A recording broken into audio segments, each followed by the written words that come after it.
So we are Sharper Plastic Surgery. We are a 3 location med spa with a lot of volume. We do a ton of RF microneedling and mechanical microneedling. We absolutely love them. My background is my husband's a board certified plastic surgeon. I was originally trained in emergency medicine and then went on to do obesity medicine. And even though I swore up and down aesthetics was not my realm, it sort of became that over time. I do love it. I like a very natural look to my patients. We really talk a lot about skin in my consultations. For me, I see about 100 patients a week for Botox and fillers. So I see a high volume of people. I get asked all the time, like, why isn't my Botox lasting? Or what can I do about this line? Or what do I do about under eyes? And my answer is always microneedling. I tell everybody, if you're going to spend the money on tox, you got to spend the money on your skin. Otherwise, it doesn't work. So I'm going to get started here and then I'm going to hand it over. I'm going to kind of give you the big basics of what I tell my patients when I see them, how I sell microneedling. Now, as most of you who have medical directors are rolling your eyes, going, she doesn't know the first thing about microneedling. You are so right. I know what it does. I know who needs it, but I don't know like how to actually do it, which is why Angelika's here. Angelika has about 12 years, originally in the derm space and now the plastic surgery space. She is such a wealth of knowledge. You guys, so she's going to go through like how to actually do it, settings, patients, endpoints, and all that. And we'll go from there. And then after she's done telling you all her secrets, we'll go through and we'll answer any questions you have. So I'm going to start here. So we at our practice have Morpheus 8 and then collagen pin for microneedling. We've had Morpheus 8 since 2019. We were one of the early adopters to it. We've seen great results with it, but just like many of you guys have seen, it hurts. It's got a lot of bad PR. People are afraid of it.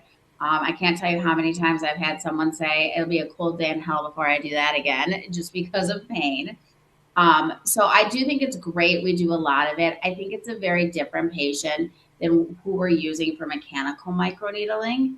The other thing is what we found is even if it's somebody in their 50s, 60s who we think really needs some RF microneedling, we maintain them with annual collagen pin microneedling sessions. So they don't do more once they do their pack of 3 Morpheus, they really switch over to traditional mechanical microneedling. I want to talk about exosomes here. So one of the things about exosomes is that we add them to almost all of our mechanical microneedling. We do not add them to our RF microneedling. They would probably be fine with that, but the price point on that is so expensive that I feel like asking someone to pay additional for exosomes is a really hard sell. For us, we're in the Indianapolis market, and we've got like 2 middle class suburbs and 1 very high end area where we're located. And I still think saying to someone, you're going to pay $3,000 for Morpheus and then you need to pay for exosomes is a hard sell. For those of you who are on here who don't know about exosomes or keep seeing exosomes and really aren't sure what they are, I want to just talk about them for a minute. There's all kinds of different exosomes out there. The ones that for collagen pin are going to be plant based. And I'm going to be honest, you guys, I don't think I've ever seen Star Wars, or maybe I've seen it once. But for me, the way I think of it is, I've got the Death Star, like that big circle ship that Darth Vader's on. I think it's a ship or a planet. I don't know. But to me, that's the initial like stem cell. That is like what is secreting exosomes. And then you've got those little X-wing fighters that fly out and fly around and tell all the other planets what to do or who to do. Those are your exosomes. Your exosomes are your signaling cells. So they're going to come from this plant cell, stem cell, and they're going to have the secrets. So once you put them into the skin, they're going to say, okay, you over here, you really need some more collagen. Can we fix this cell? Can we help this? Or this one over here, how about we use some elastin?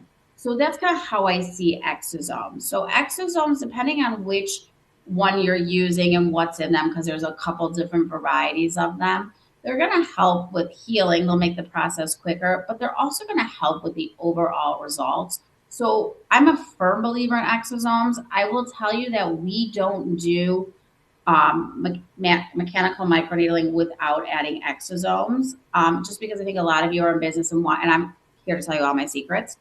one of the things with us is we charge $7.99. Angelika can correct me if I'm wrong, but I think it's $7.99 for one microneedling session with exosomes, and then it's a package of three for $2,000.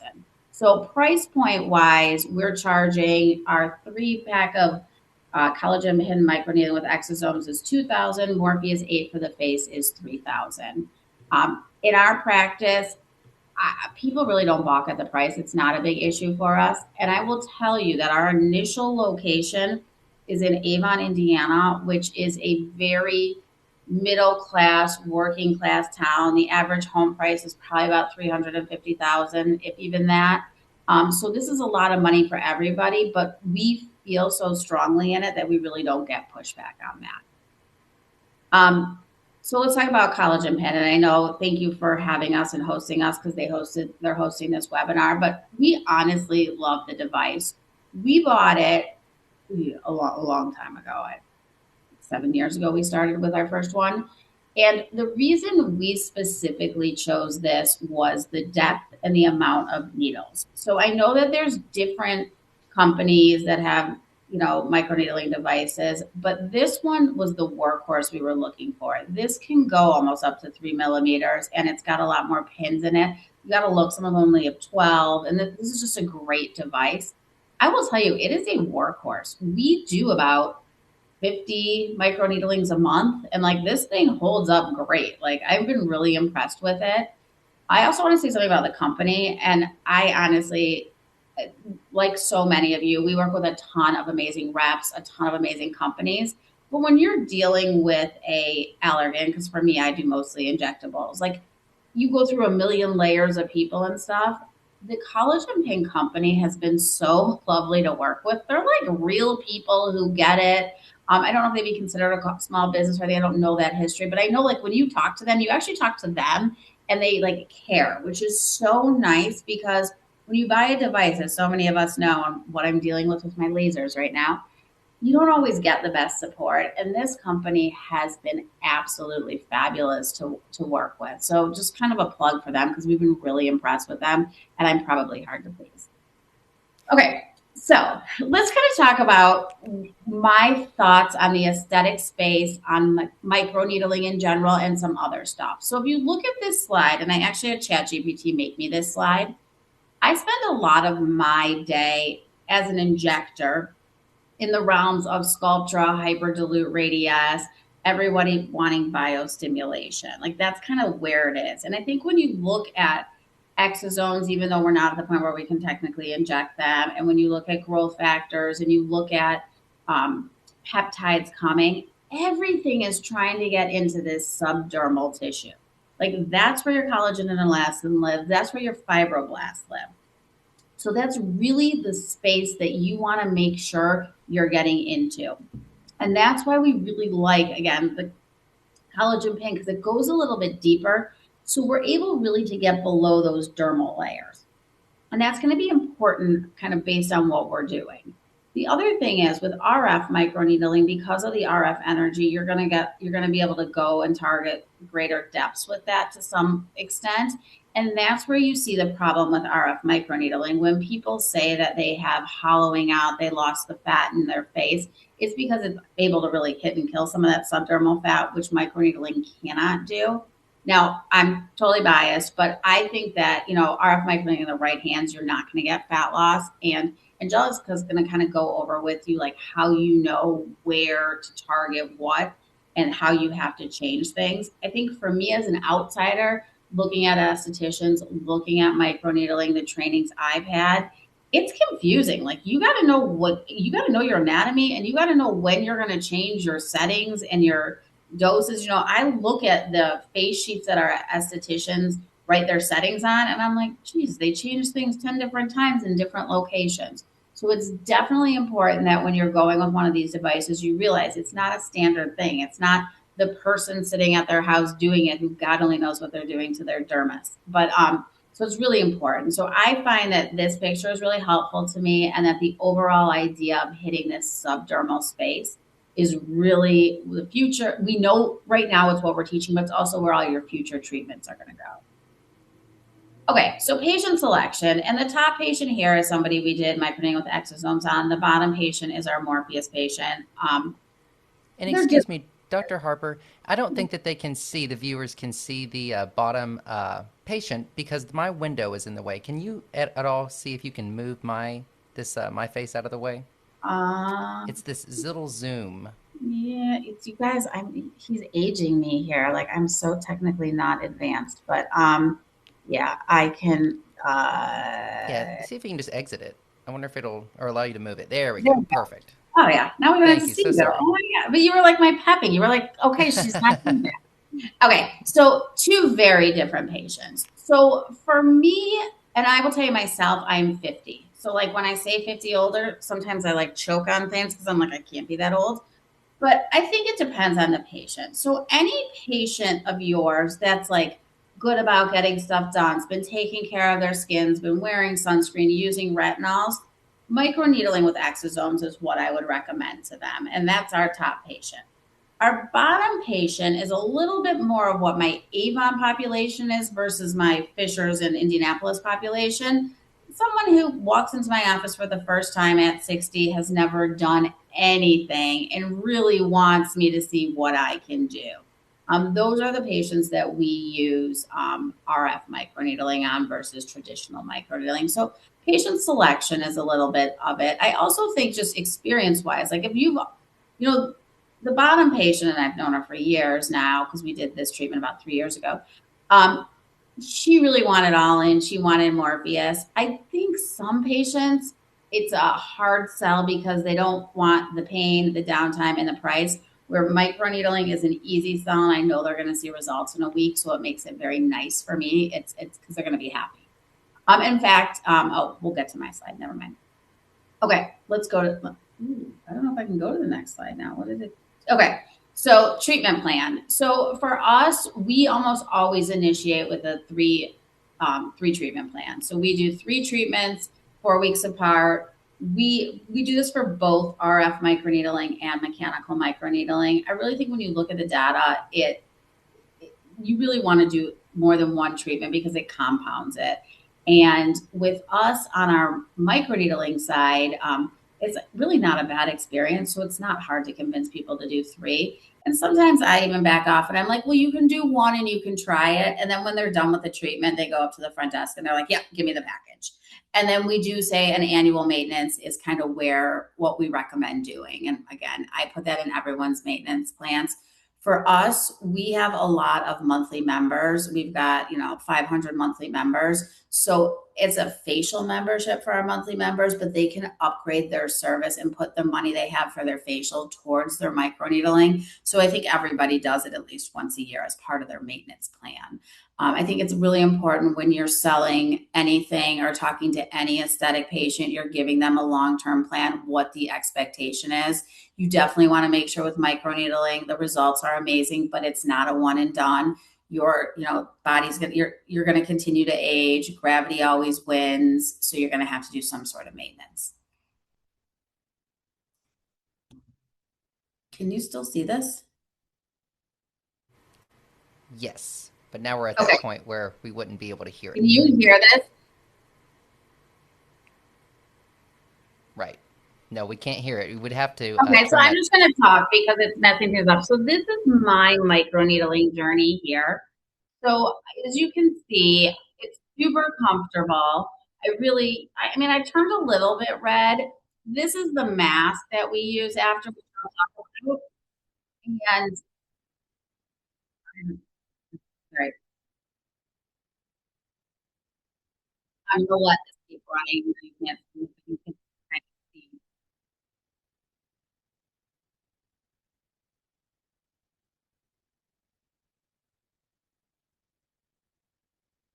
Okay, so that was me right after. So I have a big event this weekend. So I had microneedling done on last Monday so I could have healing time from that. For the first day or two, I was a little bit red, had a little couple red spots, but that was it. And now I'm a little bit over a week out, and I'm like, dang, my face looks great. Like I'm really excited with it. I have no face makeup on right now.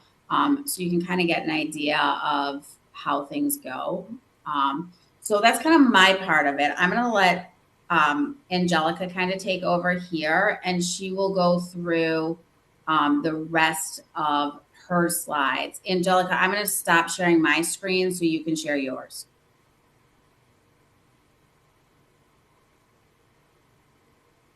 Let me go ahead and do that 1 second.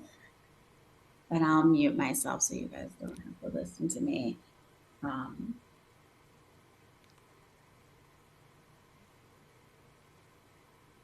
We're really good at aesthetics. The whole technology thing, we outsource a lot of that. When it loves to play tricks on us too. I know, like we literally, you guys have practiced it, and now it's all Yep, good. of course. Okay. There Do you you go. guys see it? Yes.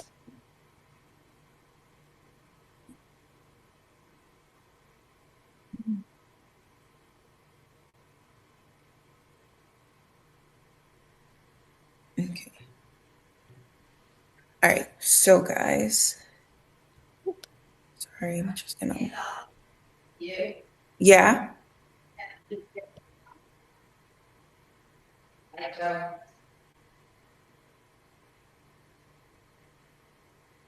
There we go. Okay. Thank you. So, with RF microneedling, there are three main parameters you want to keep in mind. It's going to be depth, energy, and delivery or passes. With 1 second, with your like client, you want to go ahead and look at them, make sure that you're keeping in mind that you can customize your RF according to their face, what they're needing to be done. For example, like Jamie said, you know, you can't go too deep in certain areas. Like you don't want to go too deep on the eyes and the nose. You just want to keep it. You want to keep those minimal. Be very conservative with those areas. And then hold on 1 second. So when it comes to depth selection, you want to again keep in mind your patients. Are they a patient that is having a lot of laxity and has a lot of volume that you can reduce with your RF microneedling, because you want, that's the type of patient that you can go in a little bit more deeper. 1 second, sorry, my computer kind of like froze. 1 second.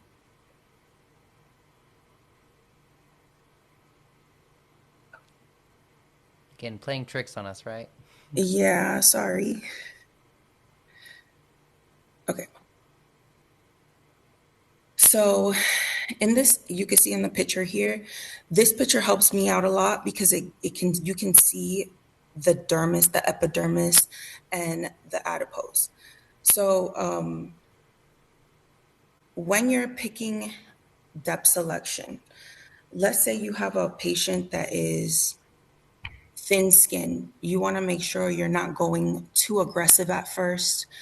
You want to make sure that you're also letting them know, hey, you have thin skin, so we might want to start off on a more mild setting at first and then work your way up to something a little bit more aggressive. When it comes to RF, it's very controversial. I'll always have someone who's like, I'm scared to get this done because what if I have fat loss that I don't want? What if I get burned, or what if this isn't the right treatment for me? It's always a long consult when it comes to RF microneedling. I always have to reassure them, let them know that it might be, well, it's going to be spicy because versus when you're doing mechanical microneedling, you're numb. You don't feel anything until it's like time is up and you start feeling that spicy feeling. It feels hot a little bit. So I always try to prep my clients so that they know, hey, this is what it's going to be like. This is what you're going to experience. And then I'm able to go in my depth selection and pick something knowing that they know exactly what they're going to get into, but it's also going to give them results. I'm always, again, you want to be careful in your temples, forehead, and the under eyes. Kind of under here, this over the last few months, I've been seeing it become a bigger trend that people just want to come in and get their jawline contoured, and I've seen great results with that. Now, with the energy, this is something else that you might want to be very conservative in the beginning. For the first time, like I said, when you have thinner skin patients, the first time you want to be very conservative. You can burn them, you run risk of kind of like making them lose fat in areas that they don't really need that lost again. When you have someone who's thicker skin, has more scarring, you can go with moderate to high settings with it, depending on what you're using, what device you're using. With us in clinic, I always will go up to, like, let's say they have a big subdermal area. I'll always go a little bit higher in that area, but never surpassing the 3 passes. It can bruise, it can get a little bit bleeding. It can be very messy, and usually the downtime on that is about 2 to 3 weeks sometimes, depending on how fast they're healing from it. And then our system, our N mode system, it has 3 different settings. Two for the face and one for the body only. Fixed mode is basically, it gives you, it's almost like giving 2 passes in 1 pass because it double pulses in that area with the needles. And then your cycle mode is just 1 pass. It doesn't double pulse. It just goes by. And usually I use that at the end to refine the whole treatment and just bring it in for them. It usually a little bit on the lower settings, but it really gets that superficial layer of the skin nice, tight, and the pores and textures kind of just go away. And then we also use this on the body, and it's the burst mode. It hits, it goes, I think it's like 4, 5, and 6 all in one hit. And that one is typically a longer recovery time, and it can be it can be tense. You want to, these are just some facial safety rules, just things to like look at. And when you're doing your RF on people, you want to make sure that as you're going, you're monitoring it. Like once you do your first pass, you want to look at them and make sure that they're having the appropriate reaction to the treatment. There are some patients that I think, oh, I'm going to go ahead and do the 3 full passes and it'll be fine. And I get to that second one and I'm already doubting if I should give it another one because I start seeing things like increased erythema and like redness and more bleeding. And that's kind of like where I'm like, well, maybe we'll leave it at this. You have to keep in mind that we almost always have patients doing 3 treatments, like the sets of 3. So therefore, you can be conservative with your first treatment and build off of that. You can't go back and take away what you've already done. So you want to be more conservative on your first treatment, and then going forward, you can kind of add on based on what you're seeing, the results that they're having, and things like that.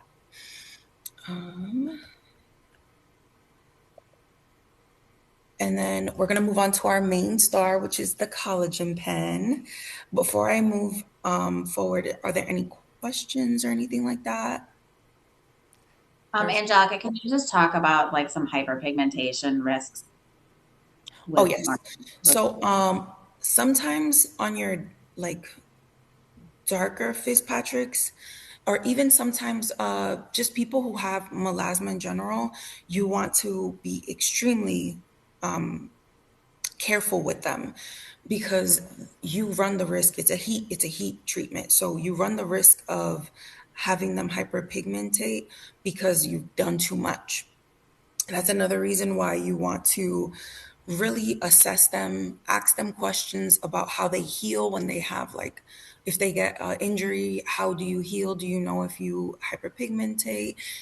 Even going as far as sometimes like hypertrophic scarring. If they scar, they have too much. The words are escaping me now. Sorry, but sometimes they can scar really badly. So you just want to talk to them, ask them about those types of things, and then avoid too many passes. I never, never, never go over 3 passes because I run the risk of giving that patient PHI, and I don't want them to have that.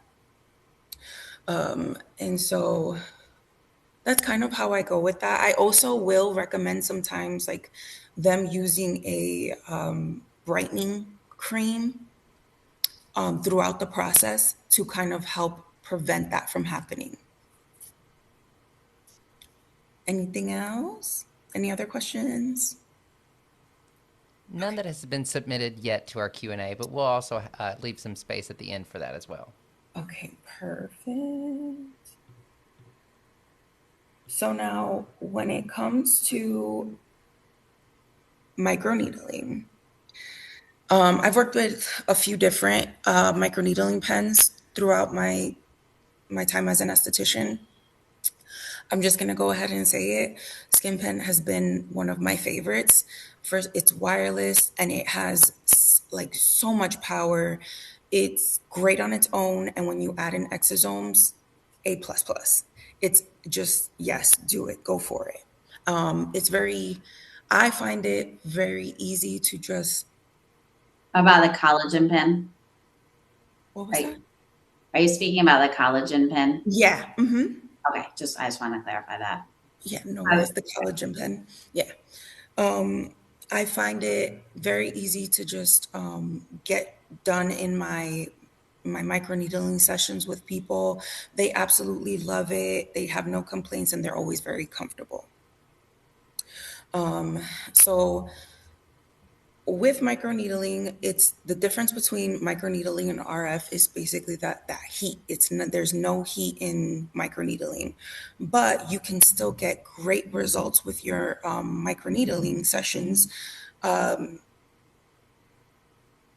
as you would with a Morpheus. You run less of risk, in my personal opinion, because someone who has like they tend to hyperpigmentate. I personally, I do use a lower. I don't go as deep, but I can still give them passes and not have to worry too much about them hyperpigmentating, which is absolute godsend to me because I'm always worried with my Morpheus patients. Like, are they going to come back and tell me that they feel like something is changing or things like that? So typically in clinic, we do 2 to 3 passes.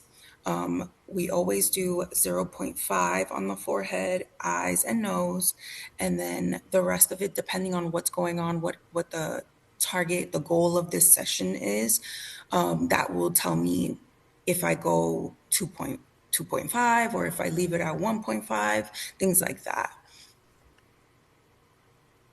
And here I just kind of have like a depth by indication, kind of like how I was telling you. If there's hyperpigment concerns, some people will stay at the 1 point millimeter.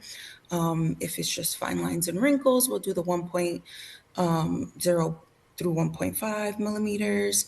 And for deeper like acne scarring and texture, we'll go a little bit deeper, like that 2.5. You just want to make sure you're also watching the skin, seeing how it's reacting. That's the best thing you can do while you're doing your microneedling. Here's a picture of me when I got my microneedling done. This is like a perfect example of your endpoint. When you're doing a microneedling, you got a little bit of redness, or your little bit of bruising on the nose. That's like the typical, and then the neck also looks fabulous. Just the redness. That's what we're looking for to stimulate that collagen. Now, the downtimes and results of the RF microneedling and the regular microneedling. For RF, typically it can be 2 weeks. Sometimes it can be a little bit more, depending on how aggressive the treatment was. And then you'll see results in about 6 weeks. And by results, I mean you might have a little bit of like crustiness, but you can tell your skin is glowing. You can tell something was done, and like everything is starting to just look nice and lifted. But as time goes on, you start seeing even more results. With mechanical microneedling, 2 to 3 days is your downtime. Throughout that time, I always tell them to use gentle skincare, and use kind of like the mask that we have from Collagen Pen, and it tends to cut their downtime even more. Like they're like, "Oh, I was just pink this morning," because we text our patients to just check in on them after we've done something aggressive. The results will come in about a week. You'll start seeing that glowy skin. It just looks nice and beautiful. The pores look smaller. It's a really good. I just love that part of the treatment. Post care, we use this mask, the exosome facial mask, on all patients after a microneedling treatment, even a Morpheus. We always tell them use gentle skincare, no fragrance. We try to have them not exfoliate, no retinols, and taking it like if they're having like a lot of like if they're very active in life, they work out all the time, we want them to just do things that are not strenuous, to not break out in a sweat or anything like that, just keeping it nice and clean and very light for that week. If they do exosomes, they will go home with that little vial afterwards for daily use until it's finished.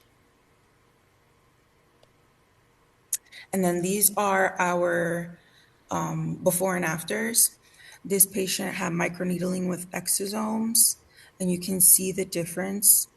The before and after is just so beautiful. And then we have Ashley. She's actually one of my patients. She's right now, I think she's in the middle of her second microneedling sessions with exosomes, the plant-based ones, and she's loving them. You can even tell that some of her pigment has gone away. She just looks great. It's amazing, her results, and she's extremely happy. She always tells me how before she used to do microneedling, and right after she would break out. And now that we're doing the microneedling here with us, she hasn't been having those issues, which honestly I'm really happy for her. You just want to make sure you're also offering this. So the key takeaways from this: make sure you're offering the right treatment for the right patient. Always looking at the skin type. If you have a thinner skin patient, you can do microneedling on them.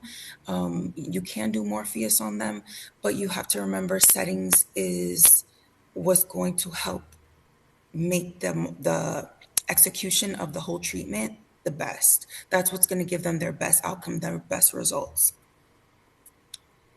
And that's that. I don't know if you have any questions for me.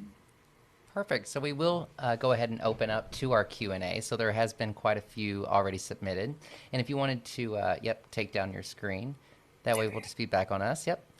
And then so a lot of questions are about the different topicals to possibly even prevent or to suppress melanocytes, whether it be hydroquinone. I know within the induction therapies portfolio, we like to utilize transenzymic as a way to suppress that melanocyte, but we would like to hear from you all as well.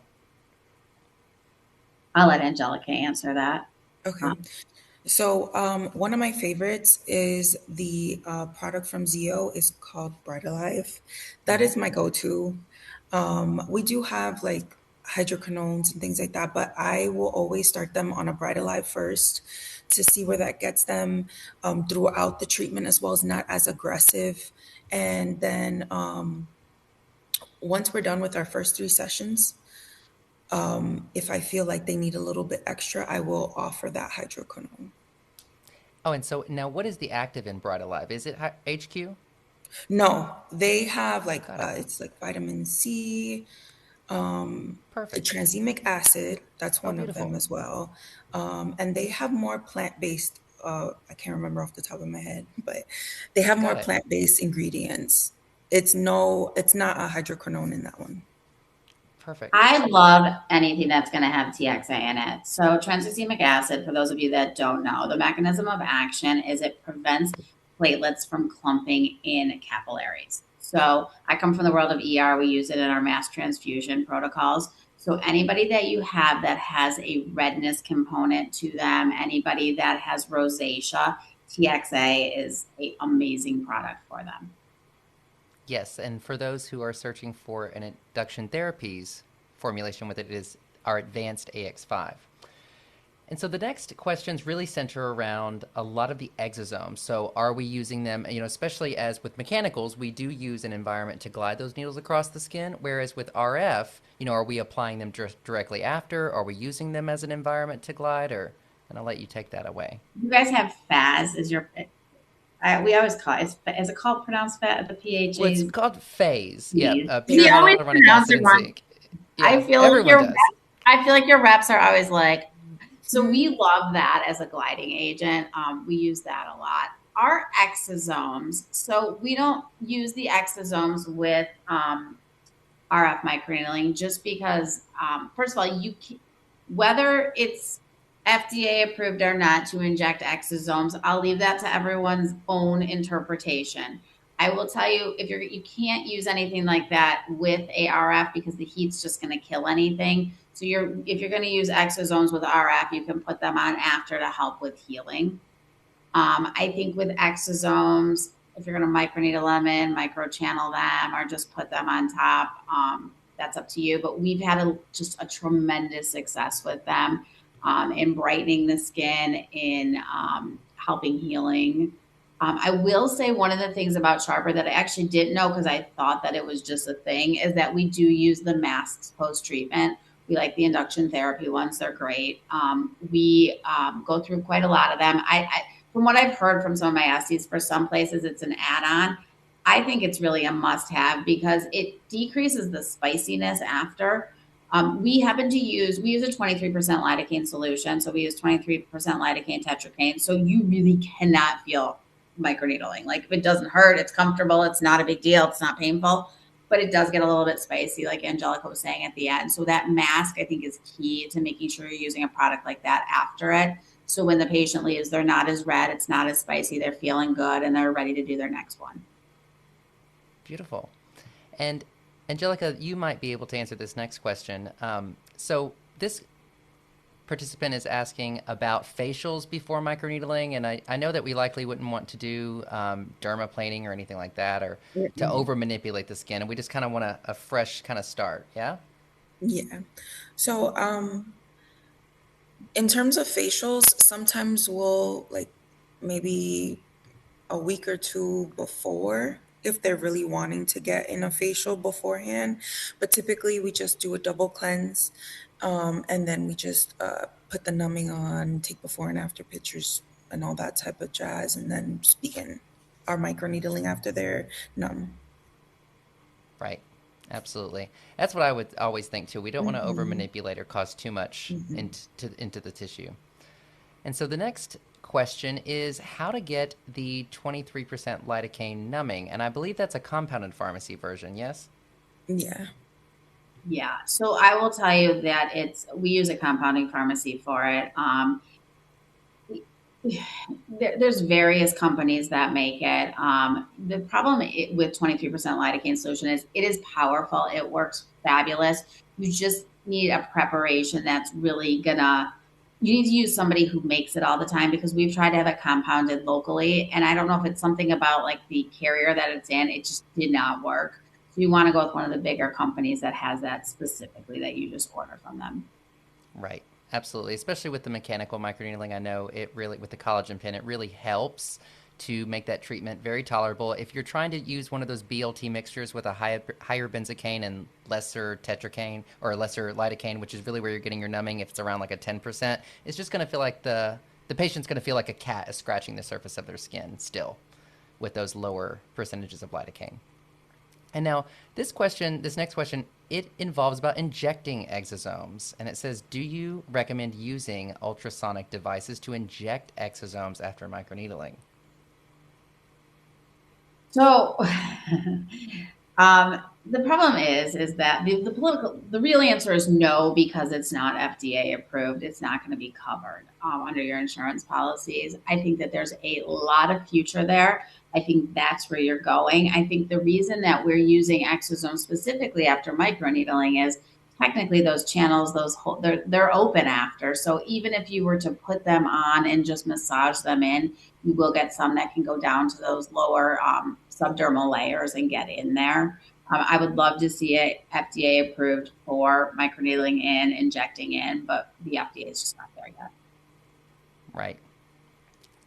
And now this question centers around the ideal client for mechanical versus RF. And I think what I kind of gathered from your talk is that it really was, if they're dealing with a lot of laxity or if they have a lot of subcutaneous fat layers, that they really want to help reduce that down and maybe sculpt, contouring jaw. You said it was very popular. And then maybe with the mechanical microneedling, it would be more of those top surface textural woes. Would you concur? Yes. Yeah. So Yeah. definitely more of those. And it really is. And I remember whenever I was as a rep, and with RF and mechanical kind of battled it out for years for supremacy, and many practices would only swear on RF and many would only swear on mechanical, and a lot of it had to do with price point. But it was really about pointing out the way this modality is interacting with the tissue is, I think, really useful, because the RF is that stamping mechanism, and then that mechanical is that gliding, when we're using that topical environment to glide. And I do know the specification of the collagen pen is producing 5,400 microchannels into the tissue per second. So that's a lot of microcontrolled injuries. So just by way of that, it's going to, for lack of a better term, it's going to even out a lot of those top surface textural woes and solve that. Whereas I believe the RF is really going to focus on that subcutaneous fat layers and really kind of more sculpting. Agreed. And that's why I use them together a lot, is that I'll start, depending on the patient also, because I feel like lately we get a lot more influx of like 20 and 30-year-olds who really look great and they just need a little bit of texture, a little bit of tightening. So I will see on that older patient who's got jowling, who really needs some serious tightening. I will use the Morpheus on them first, but I do transition them to a annual, at least once, if not twice a year, mechanical microneedling platform where they can maintain those results. Right. And that's what I like, is that you use both of them and really see them for really kind of what they're good at.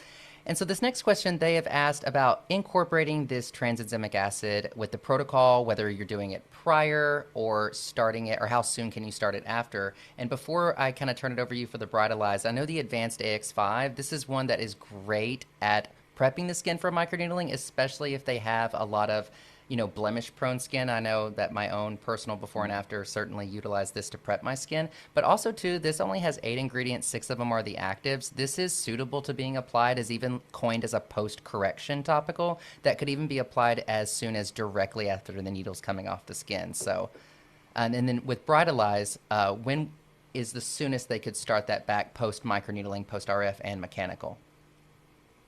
So with microneedling, I always tell them they can resume their like normal routine, maybe like a week after, just because I want them Right. to heal up. I don't want them to have irritation or anything like that from using any of their like actives and things like that. With RF, I would tell them to wait the same amount of time, because by the channels close and things like that, so it's fine to start using that by then. Beautiful. It's about a week. Right. Yeah, It's I normally think that. that's the Mhm. key with when you're educating your patients. And I think microneedling is such a great procedure. Like, they don't need to go right back to their actives. And I feel like people are overusing their actives. Like, when I see somebody, and it's very rare, that comes back after microneedling and they're like, oh, then I purged and I broke out. I'm like, what else are you putting on your face? And they're like, well, I'm using this active and this. I'm like, So I do think education into like, give your skin a week, like use a gentle cleanser, use some moisturizer if you need it, and then you can go back to using something. Yes, absolutely.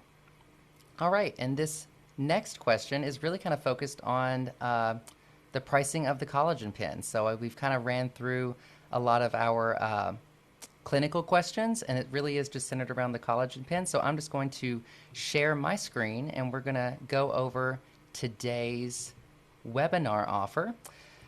And so, well, let me move this out of the way. All right.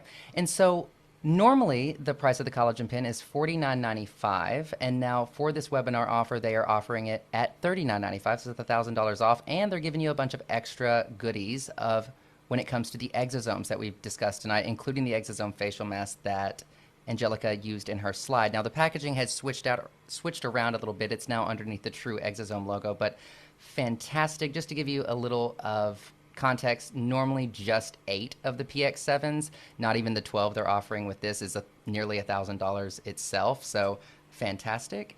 And now if you all are new to Collagen Pen or already have it, you can still take advantage of an amazing, phenomenal offer of getting a back bar of the FAS or the phase, as it's That's our normally called. favorite. Yep. And so that is going to be the Carte Blanche Hyaluronic Acid Glide. That's a 92% treatment hyaluronic acid with magnesium, copper gluconate, and zinc. So it's balanced at a pH of 5. It's really going to fuel that extracellular matrix and fibroblast, that collagen, elastin, and hyaluronic acid production in conjunction with the microcontrolled injuries.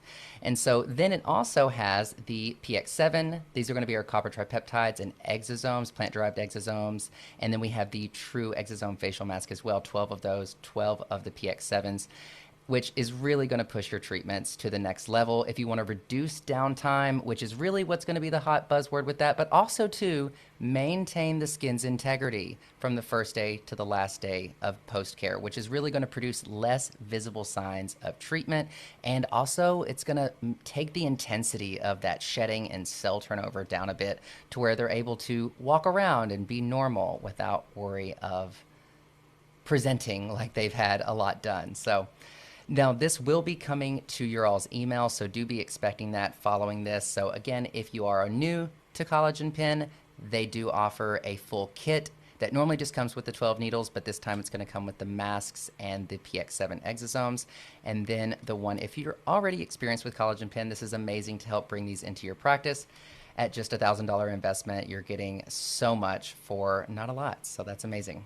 So And anyway, I did cheat and looked at my phone for a second to do the math with that first thing. If you don't have the collagen pen, it's basically with if you charge $350, which is way less than we charge, it would take 12 treatments to break even on having that pen. So that's a really good offer. I know as business owners, there's a huge investment in a lot of this stuff, and that's an easy ROI. Start making profit on it. yes, yes, and that's what I loved. What we were really seeing from the talk is that you're gonna see changes in your skin's integrity in as little as a week, and that's just that's just phenomenal with any aesthetic modality. All right, so thank you all for your time and attention. Thank you, Dr. Harper. Thank you, Angelika, for being and walking us through this differentiation of these two modalities. And so be expecting that email. And until the next one, thank you all so much for your time and attention. Thank you Thank you, guys. Justin. Bye. All right. Talk to you all soon. Bye bye.